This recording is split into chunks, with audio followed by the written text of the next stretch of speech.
Good morning.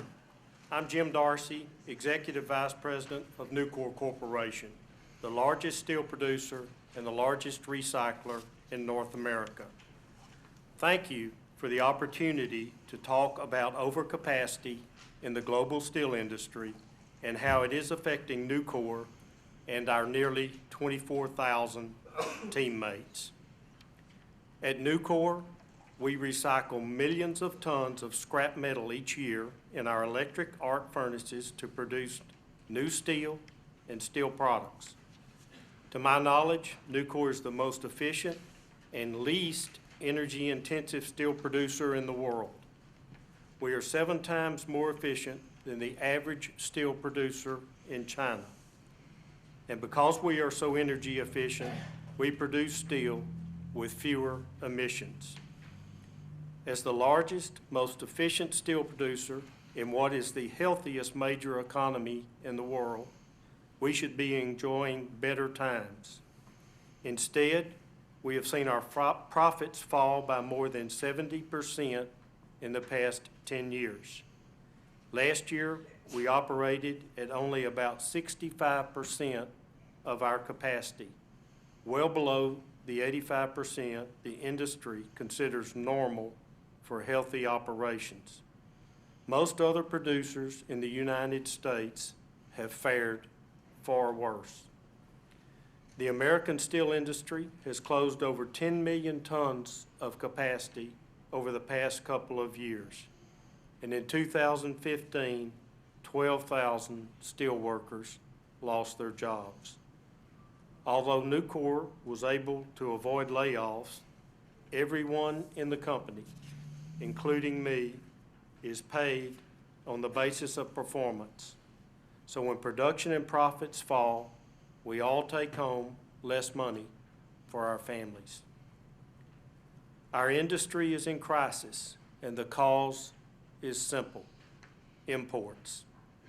Last year, imports accounted for 29% of the U.S. finished steel market, an all-time record high.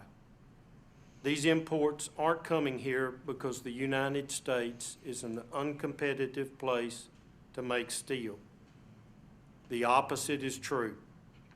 We have plentiful raw materials, low-priced energy, and we have the most productive steel workers in the world.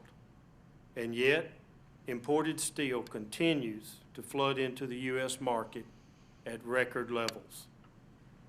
The reason for this surge is that there is too much capacity in the rest of the world.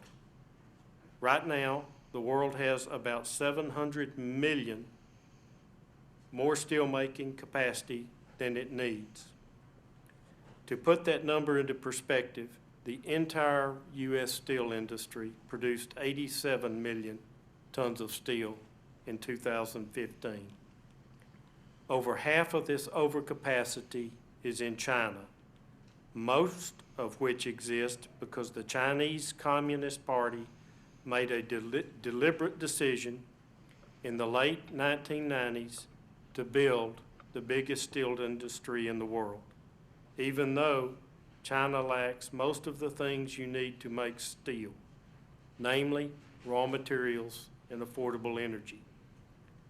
The only advantage the Chinese steel industry has over U.S. producers is that it does not have to generate a return on capital. Nearly all of the 20 largest Chinese steel producers are state-owned and state-financed and have access to unlimited funds from the government. For example, Nucor is about the same size as China's 18th largest steel producer, Bohai. Yet while Nucor is 100% publicly owned by its shareholders, Bohai is 100% owned by the Chinese government. While Nucor's long-term debt is about $4.4 billion, Bohai owes its bank $29.6 billion. A company like Bohai can only exist in a state-run, state-financed economy. Even when companies like Bohai admit that they cannot repay their loans, the Chinese government just tells its banks, which, by the way, are also state-owned, to roll them over. How can any U.S. company, even a company as efficient as Nucor, compete against that?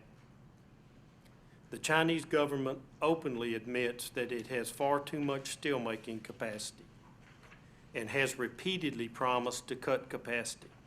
However, year after year, new mills are added and their capacity continues to grow.